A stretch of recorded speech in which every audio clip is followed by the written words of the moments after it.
What's up, Falcons Nation? It's your boy Jew coming at you with another Atlanta Falcons video. As always, Falcons Nation, rise up. It is Saturday evening, and I want to go ahead and do a post-game show for Thursday's game where we did take on the New Orleans Saints at home. The New Orleans Saints did get the victory on Thursday night against our Atlanta Falcons. So big up to all the Saints fans. But I want to jump right into this video. Y'all bear with me. I am under the weather. You probably can hear it in my voice, but I want to go ahead and do this video for all of my subscribers and break this thing down really quick. It's a lot of things I want to jump into in this video, so let's jump right into it. First things first, let's go ahead and talk about the offense and some of the things that I was critical of in this game. The first thing I was critical of some of the play calling. The first time that we was in the red zone where we could have kicked the field goal, I was disappointed that we decided to go for that instead of kicking the field goal. But hindsight is always 20/20. How I feel is all points matter especially when you're playing a division opponent.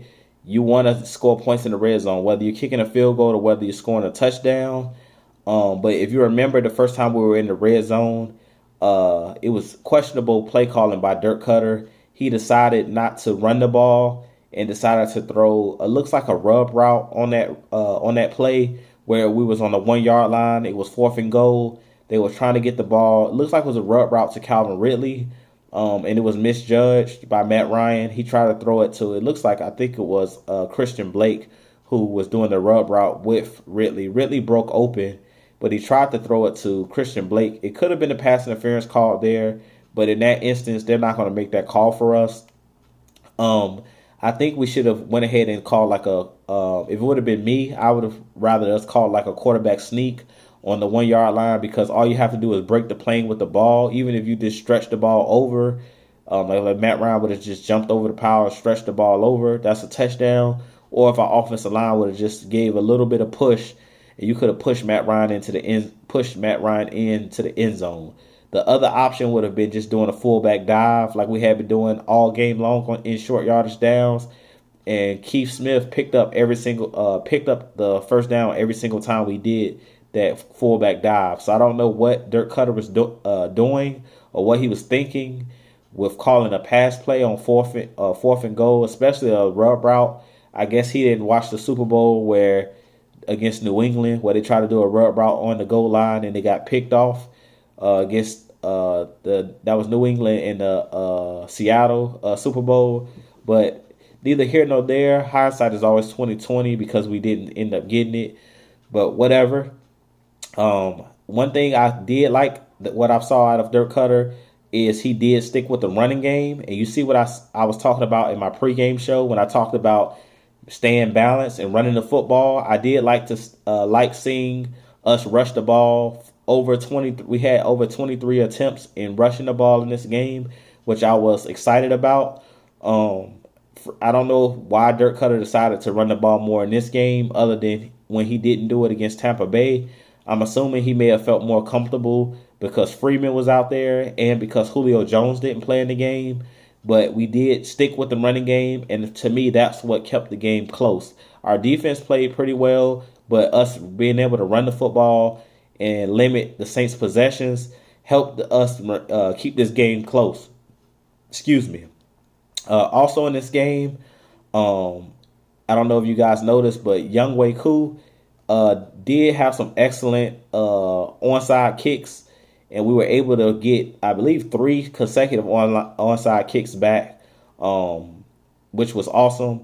The refs, I don't know what the refs was thinking in this game, and this is what I've been talking about all season about we just haven't had luck on our side. The first time when we did recover the ball, they said that Russell Gage was offsides, which clearly in the telecast, the broadcaster said that the refs was totally off base, and that was the incorrect call. They said that Russell Gage wasn't offsides, but it looks like the football gods was on our side in that instance because we end up getting it back. So how many times do you see a recovery 2 times in a row for the opposing team? Well, on the onside kick, that rarely happens anytime in the NFL nowadays. It's hard to get back onside kicks, let alone getting 2 back back to back, and then we end up getting the third back when we kicked the field goal, and then we tried to come back and we did another one. And Foye Oluokun played great on special teams. He actually caused the ball to ricochet off one of their players on the last one, and he recovered the first one. So he just played excellent on special teams and excellent in the game. So shout out to Foye Oluokun. I was very pleased with what I saw to him, and pleased for what I saw to Younghoe Koo in doing those onside kicks. Another thing in this game, Koo did miss a couple. I think he missed like 2 field goals. He missed an extra point and he missed a field goal. But I was glad to see at the end of the half, Dan Quinn did give him another chance to kick the ball, and he did make the field goal. So it looked like he shook off the rust and he got out of his own head. And he was one thing that I liked that I saw out of Koo is he was able to regain his confidence, because a lot of the times when kickers miss a kick, then they go on a downward spiral. But he showed a lot of mental fortitude, and he showed a lot of mental toughness to keep pushing through. Even though he missed those first 2 field goals, after that, he was money in the bank. So I know a lot of people are going to say, man, we need to get rid of Koo, and we need to bring back Matt Bryan, and we need to bring in a veteran or something like that. But you never judge a man off of mistakes. You never judge a man on his mistakes. You always judge someone off of how did they come back from adversity. And I love the way that Koo stood up to the adversity, and he kicked that ball through the uprights after struggling early in the game. I liked how he fought through it. With that being said, I do think he's going to be a promising kicker for this team, and I do think that he will stick around for next season and probably for years to come, because he was able to show that mental fortitude, or that he was able to get over that mental block of missing those first two kicks. On the special team side, I was very disappointed in seeing that block punt, because I felt like that shook the momentum in this game early in the game. We let Taysom Hill start the game off for the Saints. He was able to set it off, as Dan Quinn likes to say, for the Saints, and that gave them a quick touchdown. I didn't like seeing that. This is the second time this season that we started off a game allowing a punt block. I do not like seeing punt blocks. It's no excuse, and maybe that's the reason why Jermaine Grace was let go, or because I did see that Jermaine Grace got cut. And if you go back and watch the game or a replay of the game, Jermaine Grace is the one who missed that block on that first punt in the game, where Taysom Hill was able to come through, and Jermaine Grace just basically missed his block altogether. So that's probably the reason why he got cut today or yesterday. I seen he was cut. So I like Jermaine Grace. I think he played well in the preseason, but there's no excuse of missing blocks, especially on a punt as a punt protector. It wasn't like the guy came through and just knocked you over. You just basically whiffed on a block, and that really cost the Atlanta Falcons big time. So I wish Jermaine Grace nothing but the best. I heard that he might be picked up back on the practice squad, but I wish him nothing but the best. But he has to do better at knowing your assignment and doing his job. And he didn't do his job on that play, and that did give the Saints momentum early on in that game, where they were able to score a quick touchdown off a cheap punt block. Now, with that being said, let's talk about the offense in this game. The offensive line for the Atlanta Falcons played horrible in this game. I was very disappointed in what I've seen out of the whole offensive line as a whole. I told you guys it was going to take a while for this team to gel, and for the offensive line to gel. And to me, this offensive line hasn't gelled all season. They've been very erratic, very up and down all season long. I feel like it has a lot to do with them not being able to solidify the 5 people that's going to actually be starting. If you notice in this game, they had Wes Schweitzer playing for Jamon Brown, but then Carpenter got hurt. So then Brown was brought back into the game, back into that starting 5, where it was Mack, Schweitzer, Brown, Matthews, and McGarry. And they really struggled. And I feel like some of that has to do with the guys not being able to gel, and these guys not having any camaraderie, and also just getting their tails whipped in this game.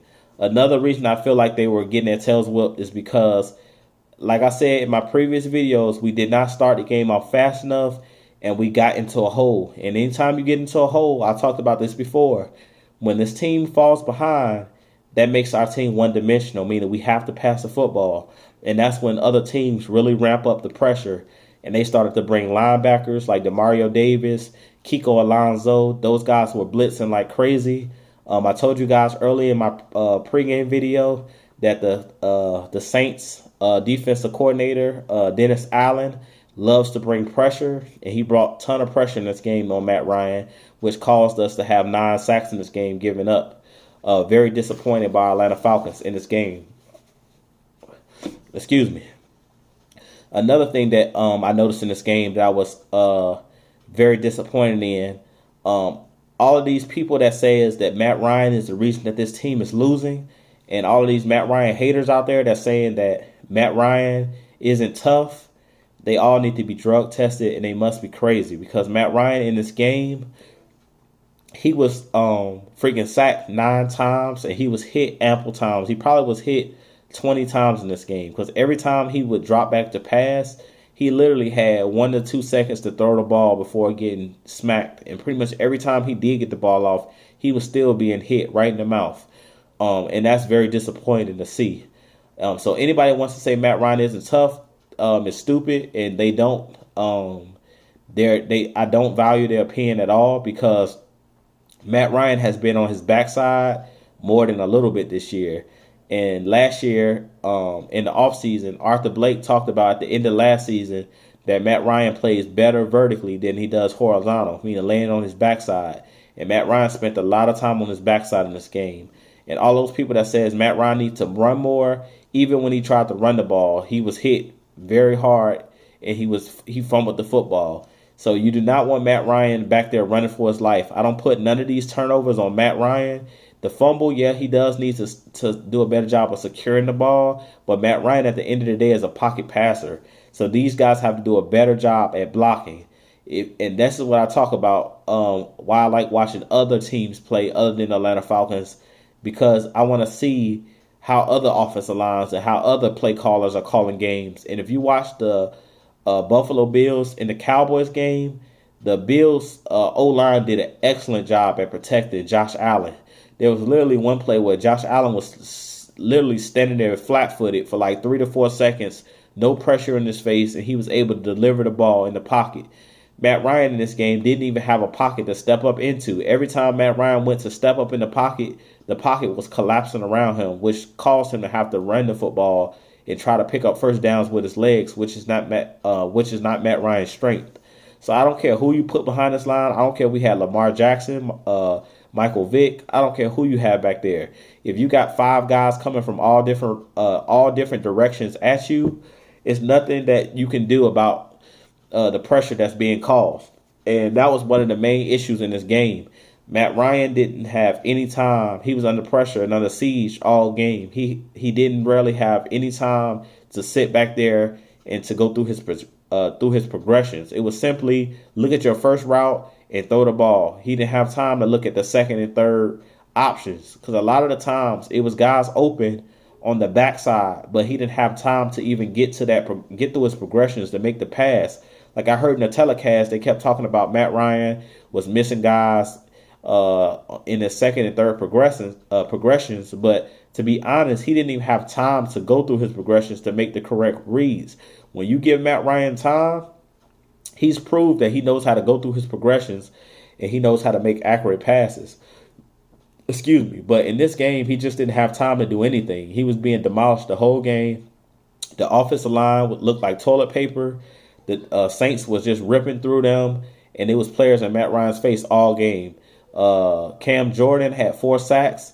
He basically destroyed Caleb McGarry. I guess he heard all of the media talking about last game how Caleb McGarry destroyed him. And in this game, he did get after Caleb McGarry.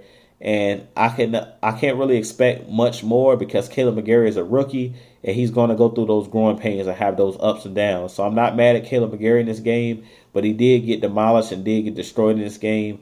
And that was credit to the Saints. But he's not the only one that was getting his tail whipped. Pretty much the offensive line as a whole, all of those guys were losing their one-on-one matchups. Even Jake Matthews, which is a rarity, but even he got dominated in this game. Another thing that I want to talk about let's go over to the offensive side of the ball. On the offensive side of the ball, like I said, we did do a better job at sticking with the running game. Even in the second half, we were giving Freeman and Brian Hill a lot of rushing. They had a lot of rushing attempts and was given opportunities to try to gain yardage and keep this game, basically try to control the clock. And they did a pretty good job. I believe Freeman, when I looked it up, he rushed for 3 yards to carry, and Brian Hill was 3.3 yards to carry, which isn't too shabby.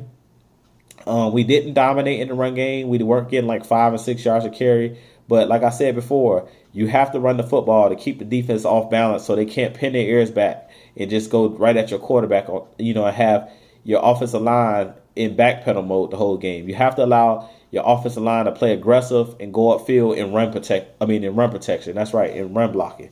That's the way you keep your offensive line happy and you keep them aggressive. You cannot afford to have those guys backpedaling for the whole game. So we did a better job at maintaining balance. So that was one thing that I did like seeing. One thing that I wasn't aware of in the pregame show, when I did my pregame show, is that Julio Jones wasn't going to play in this game. And that really hurt us in this game, not having Julio Jones out there. As you know, Julio Jones is a Hall of Fame wide receiver and the number one target on our team. And I don't think fans realize how much Julio Jones opens up like passing lanes for the other guys to be successful. And you saw in this game, they were able to roll coverage to Calvin Ridley and double team Calvin Ridley. Because Julio Jones was not out on the field. Now I was weak in this game. And when I say weak, I was laughing because during the telecast, they talked about the Saints was going to match up Eli Apple against Ridley the whole game, and basically Ridley destroyed him. After about 3 to 4 receptions straight, Eli Apple was moved off of Calvin Ridley, and they put their best corner, which is Marshawn Lattimore, on Ridley because Ridley was destroying Eli Apple the whole game. He was basically turning him into burnt toast. So they definitely had to take him off of Ridley. And Ridley showed that in this game that when Julio Jones decides to retire, he will be a valuable commodity and he will be a number one receiver. But you did also see in this game that not having Julio Jones sorely hurt our team. And the reason I say that is because without Julio and Austin Hooper, it didn't give Matt Ryan a lot of reliable targets. The only reliable target that was really out there was Calvin Ridley that he has chemistry with. Russell Gage is a decent receiver and he's up and coming. Christian Blake is another receiver that's up and coming. And Jaden Graham showed again, he did have a touchdown in this game. He showed again that he's the second best tight end on this team. It's not Stalker. It's definitely Jaden Graham. He's going to be the next best tight end other than Austin Hooper. And he has showed life these last couple games that Austin Hooper's been out. But Matt Ryan was really out his security blankets. Julio Jones and Austin Hooper is his security blankets in the passing game. And they were sorely missed on Thursday. And I'm telling you, and I don't want to take anything away from the Saints because they did deserve the win because they did outplay us. But I'm guaranteeing you guys, if Julio Jones and Hooper would have been out there, this is a totally different football game. And I feel like the complexion of this game was a lot different because those guys were not out on the field. If you remember the first game, Austin Hooper destroyed the Saints, and he did have a touchdown catch. And Julio Jones also had a big run and catch and run over the middle against the Saints in the first game. And normally when he matches up against Marshawn Lattimore, he does a good job of destroying those guys. So we did sorely miss those guys in the passing game, but that just goes to show you how great of a quarterback Matt Ryan is because he was able to keep the game close even without having Julio Jones, who's probably the best wide receiver in the game, and Austin Hooper, who's a top 3 tight end in the game. He still was able to battle back and keep these guys in the game playing with the likes of a Russell Gage and a Christian Blake, who had to step in and fill in those big roles, and Jaden Graham. Those guys had to fill in and step up. So big ups to Matt Ryan and big ups to those guys. But like I said, anybody that wants to talk about Matt Ryan's toughness, you have to stop that. Y'all have to stop that. Y'all gonna need to be drug tested because Matt Ryan has proven time and time again, especially over these last couple seasons, how tough he is, and he's willing to take big hits and willing to stay in there and take punishment for his team. So I got nothing but respect and love for Matt Ryan. He definitely is an elite quarterback in this league, and he's definitely is the leader of this team. And we go as Matt Ryan goes on the offensive side of the ball. Now, with that being said, another thing that I noticed in this game, and I talked about this previously. I actually went into one of the live chats of one of the YouTubers who's a Saints fan. I went into their live chat. He's one of the guys that I actually watch his videos occasionally. His name is it's called the State of the Saints podcast. I went into his actual live stream, and they were in there. Of course, all the Saints fans were in there talking about that the Falcons are trash and we're not ready for them. And he was talking about them making the playoffs, them winning the division, and them possibly righting the wrong of last year and them going to the Super Bowl this year. And I basically went into his live stream and guaranteed that the Saints will not make the Super Bowl this year. And if you're a subscriber of my page, you can hold Jew to this.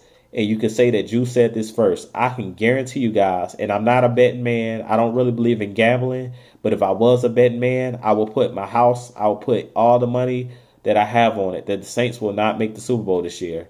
Y'all can mark my words. You heard it from Jew first. The only chance the Saints have of making the Super Bowl, if every team that's out there, like a San Francisco, if they lose their quarterback or something like that, okay, that's different. If all of the starting quarterbacks for every single team in the NFC that's in the playoffs go down, then y'all might have me. But if all of the teams basically fairly stay healthy, meaning the quarterbacks for like Russell Wilson, Jimmy Garoppolo, Kirk Cousins, if all of those guys stay healthy, you heard it here first. Jew is guaranteeing that the Saints will not be in the Super Bowl this year. Not saying that they won't win it. They're not even going to the Super Bowl. You heard it here first. And mark my words, you can take it down that Jew said this on November 30th, 2019. You heard it here first. I'm probably the first one that's saying this, and I'm putting my word on it. So any Saints fan that's watching this, and any YouTuber that wants to hold me to it, or any Falcons fan that wants to hold me to it, you heard it from Jew first that the Saints are not going to the Super Bowl. And I'm not saying this out of hate. I'm saying this because I've been watching football a very long time, and I know the game of football. And if you watch our game against the Saints without all of our weapons, the Saints barely beat us. And the reason that they barely beat us is because the Saints don't have a number 2 receiver on their team. All they have is Thomas. And trust me, the teams that's going to be in the playoffs that have excellent defenses, they're not going to allow Thomas to beat them. It's going to have to be someone else to step up for their team.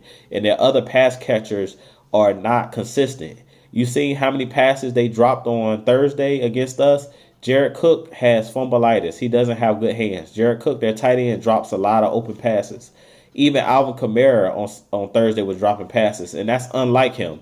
He normally ever drops passes, and he was dropping passes on Thursday night. So mark my words, you heard it here first. The Saints will not make the Super Bowl, and I'm saying that based off of what I saw on Thursday. They don't run the ball. They don't run the ball well because their offensive line right now is banged up, and even when their offensive line does get back healthy, I don't think that they're going to be strong enough to stop the defenses of the teams that's going to be in the playoffs, because the Vikings have a very stout defense. The Seahawks have a very stout defense. The 49ers probably have the best defense in football other than Baltimore and the Patriots. So I'm telling you guys, those guys are not making the Super Bowl. But you mark my words, that was the only thing that I wanted to say about the Saints. Mark my words, you heard it here first from Jew, that they will not make the Super Bowl. Now, moving on for our Atlanta Falcons. Another thing that I want to jump right into is about the whole Dan Quinn, Thomas Dimitroff thing. Will these guys be fired? I talked about it in my pregame show that Dan Quinn, I believe the watermark, he must get this team to at least 6-10 to maintain the head coaching position. Personally, I think he should be given, he should still be here even if he doesn't get the team to 6-10. But I believe that the media is trying to get him fired. So if they continue to lose and they lose badly and continue to get embarrassed in some of these games, then I think that if he doesn't get them to at least 6 wins, I think Dan Quinn's job is in jeopardy. When it comes to Thomas Dimitroff, I will fire him no matter what. I don't care if we win the remainder of these games. Thomas Dimitroff gotta go. He gotta go. And I watched a video of Mad Mike, who, if y'all don't follow Mad Mike Sports, definitely go check out his YouTube channel. He's good people, and I did watch his video. He did do his post game video, and he did a video talking about Thomas Dimitroff and how he's neglected drafting in the trenches. He's neglected the trenches when it comes to drafting players, and he's done a terrible job at evaluating talent when it comes to defensive linemen and offensive linemen. And I totally agree with what Mad Mike was saying about Thomas Dimitroff. I definitely think that it's time for him to get his packing. It's time for him to get his marching orders. Like it's time for him to go. It's time for him to get that pink slip. And I don't never like to call for anybody's job, but I definitely feel like it's time for him to go. And the reason I said this, I've been preaching this for years and years and years with our Atlanta Falcons. We must draft bigger players in the trenches. We must be more physical in the trenches. And that's where we're losing these games. If you're a defense that cannot stop the run, you're not going to be a successful defense. The number one thing that your defense must be able to do is stop the run. That's the first thing that all defenses should, the foundation you build upon is stopping the run. And if you cannot stop the run, it's going to be hard for you to win games, point blank in the period, because you cannot make teams one-dimensional if you can't stop the run, and you cannot control the clock if you cannot stop the run. And a lot of games come down to being able to stop a team from running the ball, because at the end of the game, if the other team has the lead and you cannot stop the run, you're not going to be able to get them off the field, and basically they're going to be able to run the clock out because you're not going to be able to get off the field on third downs. And in this game against the Saints, I went and looked it up. Alvin Kamara rushed for 5.5 yards a carry. He was getting 5 yards a carry, and that's terrible. That's not good defense. And it was a lot of drop passes and a lot of things of that nature done by the Saints, but it had nothing to do with us. Some of the plays we played good defense, but a lot of those plays where it was drop passes, their players were just dropping the ball, and they were open. Like a couple of those plays where Jared Cook dropped the ball, he was open. He just dropped the pass. I know it was one play where Deion Jones had good defense on Alvin Kamara, but it was still definitely a catchable pass by Drew Brees. So, like I said, Thomas Dimitroff, it's time for him to go. He's done a bad job at drafting talent when it comes into the trenches. I told you guys that I didn't feel like it was Dan Quinn. I feel like it was the players that was drafted that was drafted for Dan Quinn. And he's basically just having to use the pieces that that Thomas Dimitroff gave him. So Dan Quinn has basically been forced to use the supplies that he's been given. And some of these supplies that he's been given, or the talent he's been given, especially for the trenches, is not good enough. It's below average talent. Now, the Vic Beasleys of the world, the Tack McKinleys of the world, I still think that those guys are solid players. I think that they were just being used incorrectly. Like Vic Beasley, he's more of a versatile guy. He's not just a hands in the dirt linebacker. He can play coverage. He can do a lot of different things. He's a hybrid player. Tack McKinley, he's more of a traditional pass rusher. But the guys that are in the trenches, other than Grady Jarrett, those guys are not starters. Allen Bailey isn't a starting player. Tyler Davidson is more of a rotational piece than a starting player. Another thing that really ticked me off on Thursday that I saw, and it was in the other games that was played on Thursday that really ticked me off. I was watching the Cowboys game versus the Buffalo Bills, and I kept seeing one player flash on my screen, and it was a player that I wanted the Atlanta Falcons to seriously draft, and that was Ed Oliver. Ed Oliver was flashing on my screen all day on Thursday against the Cowboys. He was a one-man wrecking crew. Even though they were getting pressure from all angles with the Bills because they have a good defense in general, it was one player that kept flashing and his name kept being called, and that was Ed Oliver. Ed Oliver was flashing on my screen. He had a forced fumble it was a sack fumble where he forced a fumble. He knocked the ball out of Dak Prescott's hand, and he was bringing basically causing havoc the whole game. Just imagine Ed Oliver playing next to Grady Jarrett. You seen on Thursday night, Grady Jarrett was mainly a one-man wrecking crew. I don't know how many times I've seen Grady Jarrett in the backfield running down Alvin Kamara, running down wide receivers on screens, running down or getting in Drew Brees' face. He was the only guy that was consistently bringing pressure. Grady Jarrett has been doing that all season, and Grady Jarrett is definitely Pro Bowl worthy in this season. And pretty much every season that he plays. But he was excellent in this game. He kept flashing. They kept talking about him on the telecast of how great of a player Grady Jarrett is and how his motor never stops. And that was another thing that I noticed out of Ed Oliver on Thursday night. His motor was running the whole game, and he was causing havoc. And as you know, the Dallas Cowboys have one of the better offensive lines in the NFL. But Ed Oliver was causing havoc. Him and Shaq Lawson was causing havoc all game. And that's what this Atlanta Falcons team is missing. And I'm really getting tired of Thomas Dimitroff not drafting talent in the trenches in these drafts. This year was like the first year that he actually drafted some good talent when it comes to the offensive line. Because I really believe Chris Lindstrom and Caleb McGarry will pan out and be good players. But he hasn't drafted the defensive lineman well when it comes to in the trenches. Other than Grady Jarrett, we haven't drafted well as far as the defensive tackle position. We've done a terrible job at drafting players when it comes to that. And it showed on Thursday. Ed Oliver should have been a Falcon. Christian Wilkins, one of those guys this year, could have been a Falcon. All of those guys that play in the trenches, in the middle of the trenches. A couple years ago, Taven Bryant was another player that Dan Quinn said he really, really liked that went to the Jacksonville Jaguars. We didn't select him. T.J. Watt, one year when he got drafted, I wanted the Falcons to take him. We didn't go after T.J. Watt. And look at T.J. Watt now. He plays for the Pittsburgh Steelers. He's another player that his motor never stops. And he's always causing havoc on the field. But like I was saying, man, Thomas Dimitroff has done a terrible job when it comes to selecting players in the trenches. And I feel like he deserves to be fired for that. We've given him numerous years to get this figured out.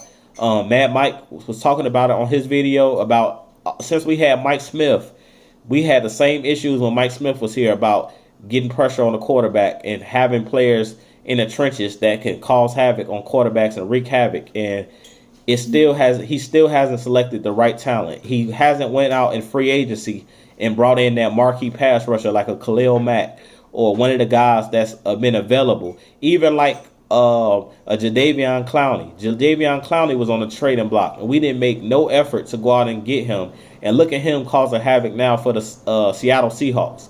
We should have tried to make a trade when he was available. We seem to let go of Mohamed Sanu. Why we didn't try to trade Mohamed Sanu for Jadeveon Clowney? That would have been an opportune moment to either trade him in a draft pick or trade a first round or second round pick or a couple first round picks for Jadeveon Clowney, because he's a proven player that he's a solid pass rusher.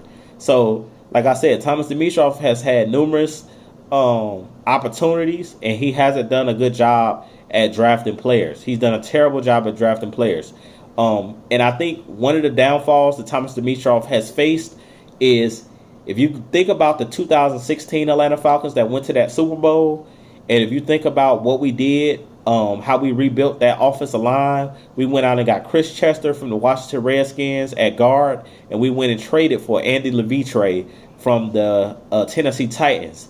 And both of those guys panned out to be excellent players. Even though they were retreads, they were able to come in and bolster the offensive line. And that following season, in 2016, when we got those guys on board, they was able to help the Atlanta Falcons get to the Super Bowl, reach the Super Bowl. But after that, that Super Bowl run, Chris Chester retired, and Andy Levitre started to have injury problems where I believe he tore his bicep or something like that. But I know after that, he was never the same. He was injured 2 years in a row. But once Chris Chester retired after that Super Bowl season, the whole offensive line went in a downward spiral. When we had Wes Schweitzer starting, it was in a downward spiral. The year we had Ben Garland, it was a downward spiral. So we've been struggling to find two good offensive guards. The left guard and right guard has been a position that we've been struggling at. to get talent in that position. And this year in the offseason, they went out and got Jamon Brown, and they went out and got Carpenter. And neither one of those guys panned out. Both of those guys, I feel like Carpenter is washed up at this point, and Jamon Brown is a better run blocking guard than he is pass blocking. He's terrible at pass blocking. And that's really hurt this Atlanta Falcons team. Another thing that's really hurt our team is that we have a patch work offensive line. I talked about having a offensive line that can gel together. This offensive line hasn't been able to gel together because of injuries. We've been battling injuries all season on this offensive line. We haven't had a consistent starting five offensive line for the whole season because Chris Lindstrom went down, I believe, in game 1 or 2, and he hasn't been back since. Wes Schweitzer played a couple games because Carpenter got injured. And then Jamon Brown, we've been mixing and matching. And that's really hurt this Atlanta Falcons team this season because we have no camaraderie on the front and we have no chemistry on the offensive line. And that's got Matt Ryan killed this year. There's been no chemistry and the team has not put it together when it comes to blocking. So that's been a huge issue for this Atlanta Falcons team. And if you look at the teams that consistently win, I always talk about it, you must be good in the trenches. If you notice about New England, with their draft picks, they always select offensive linemen and defensive linemen.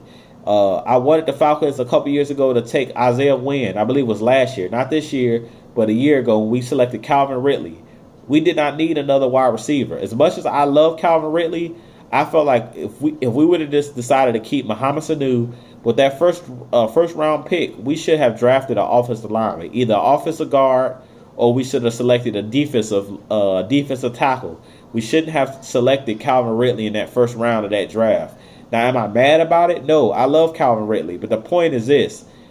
You can have all of the bells and whistles you want and have all of the guys you want on the outside. You can have Jerry Rice, Julio Jones, any wide receiver you want to name, Randy Moss, Terrell Owens, whoever, Ocho Cinco, any receiver you want, Antonio Brown. If you cannot protect the quarterback, it does not matter who you have on the outside. And you should know that from just watching the New York Giants the last couple years. They had one of the best offensive weapons in Odell Beckham, but they couldn't get him the ball because Eli Manning's offensive line was atrocious, and they could not get the ball to Odell Beckham. And it feels kind of the same way with this Atlanta Falcons team.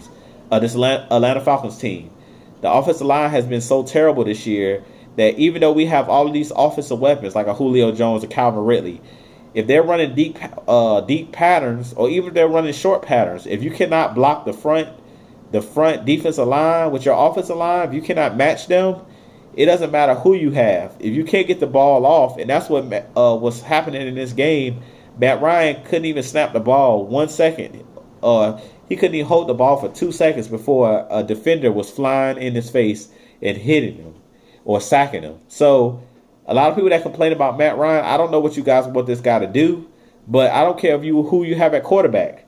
If you fail to protect your quarterback and you cannot win in the trenches, you cannot win in the NFL. Point blank in a period.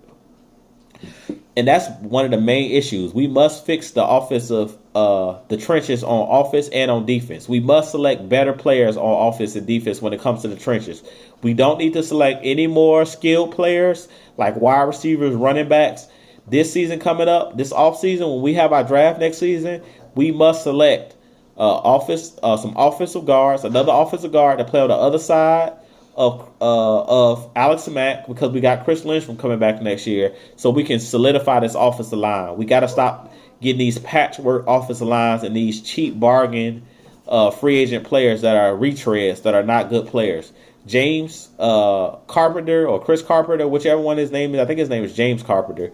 He's not a good player, and Jamon Brown is not a good player. Jamon Brown is solid, but he's not a great player. So we need to go ahead and draft somebody at that guard position in the offseason.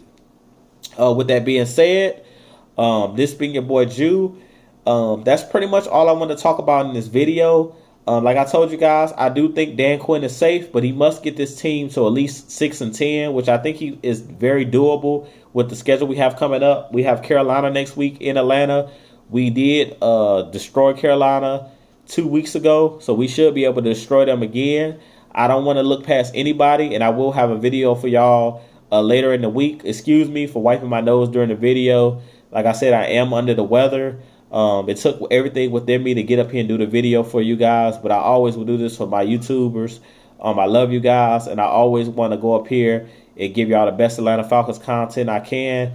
And I didn't want to wait too long before I did my video, so I did want to get up here and do this. But like I said, we're on our way, Atlanta Falcons Nation. Y'all just hold on.